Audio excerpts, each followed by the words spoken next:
Assalamu alaikum and hi friends. Welcome to my kitchen by Fasa. எல்லாரும் நலமாய்ப்பீங்கன்னு நினைக்கிறேன். இன்னைக்கு ஒரு குட்டியாக ஒரு வீடியோ போடணும் அப்படின்னு நினச்சிச்சு. என்னண்டா நாங்கள் அறுவடை முடித்து இப்போ நெல் காய வச்சுட்டிக்கிறோம்.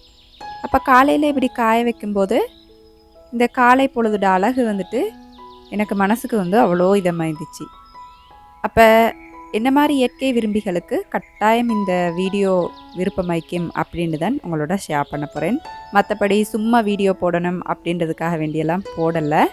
நீங்கள் ஒரு இயற்கை விரும்பியாக இருந்தால் கட்டாயம் இந்த வீடியோவை பார்த்து ரசிங்க.